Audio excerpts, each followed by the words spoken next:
Mic आराम से गाड़ी चला रहा था, तभी सामने वाली गाड़ी जानबूझकर धीमी हो गई। माइक ने मौका देखकर उसे ओवरटेक किया और दूसरे ड्राइवर को खूब खरी खोटी सुनाई। उसे सुनाने के बाद वो वहां से निकलने लगा और जाते जाते एक भद्दा इशारा भी कर दिया, लेकिन उसकी यही हरकत उस पर बहुत भारी पड़ने वाली थी। कुछ देर बाद माइक की गाड़ी खराब हो गई, उसे मजबूरन गाड़ी सड़क किनारे रोकनी पड़ी। माइक नीचे उतरकर देखता है तो पता चलता है कि टायर पंक्चर हो गया है। वो डिग्गी से औजार निकालकर स्पेयर टायर बदलने की तैयारी करने लगा, लेकिन जैसे ही वो टायर बदल रहा था तभी वही दूसरा ड्राइवर अपनी गाड़ी लेकर वहां आ गया। माइक ने जल्दी जल्दी काम करना शुरू कर दिया, पर वो अब एकदम पास आ चुका था। उसे घबराकर पाना नीचे रखना पड़ा और फिर ऐसे दिखाने लगा जैसे कुछ हुआ ही नहीं और वापस अपनी गाड़ी में जाकर बैठ गया। लेकिन दूसरा ड्राइवर जॉन वहां से गया नहीं, बल्कि उसने अपनी गाड़ी माइक की गाड़ी के आगे रोक दी। ये देखकर माइक थोड़ा नरम पड़ गया, पर जॉन उसे छोड़ने के मूड में नहीं था। उसने एक ही झटके में मक्खी को मार दिया, मानो ये बता रहा हो कि उससे पंगा लेने का अंजाम यही होगा। माइक बेचारा कुछ नहीं कर पाया। उसने अपनी गाड़ी के वाइपर चालू किए तो जॉन ने सीधे उन्हें पकड़कर तोड़ दिया। इस बार माइक की बोलती बंद हो गई, पर जॉन इतने पर ही नहीं रुका। उसने पाने से गाड़ी की विंडशील्ड पर जोर जोर से मारना शुरू कर दिया। माइक ने फौरन अपना फोन निकालकर पुलिस को कॉल किया। शुक्र है कि शीशा काफी मजबूत था जो जॉन से टूट ही नहीं रहा था, लेकिन इतने से भी उसका मन नहीं भरा, इसलिए जॉन गाड़ी के ऊपर चढ़ गया और माइक को देखकर अजीब हरकतें करने लगा और उसने गाड़ी पर पेशाब भी कर दिया। नुकसान तो कुछ नहीं हुआ, पर यह बेइज्जती बहुत बड़ी थी। ये देखकर माइक का गुस्सा सातवें आसमान पर पहुंच गया। ये सब करने के बाद जॉन अपनी गाड़ी में बैठकर जाने लगा, लेकिन माइक को इतना गुस्सा आया कि उसने सीधे एक्सीलेटर दबाया और उसकी गाड़ी में पीछे से टक्कर मार दी। टक्कर इतनी जोरदार थी कि जॉन की गाड़ी वही पलट गई।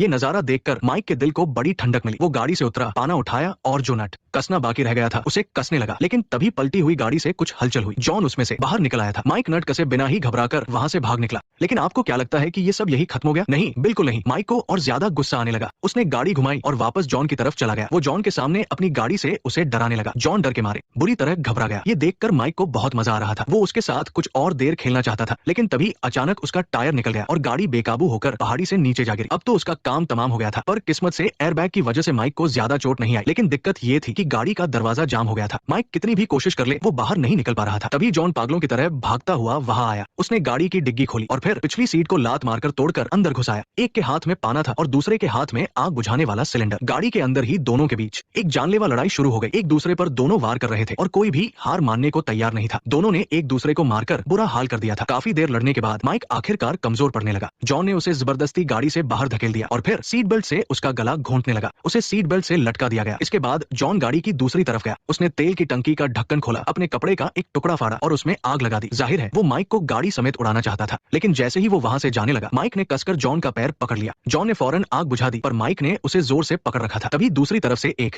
गाड़ी गुजर रही थी। अगले ही पल एक जोरदार धमाके की आवाज आई। उस गाड़ी वाले ने फौरन पुलिस को फोन कर दिया। जब तक फायर ब्रिगेड वहां पहुंची वो दोनों जलकर राख हो चुके थे। पुलिस को यकीन ही नहीं हो रहा था कि ये दोनों सिर्फ एक छोटी मोटी बात के लिए इस हद तक जा सकते हैं। दोस्तों, आखिर में हम यही कहेंगे कि गुस्सा थूक दीजिए। एक कदम पीछे हटने से आप छोटे नहीं हो जाएंगे। इन दोनों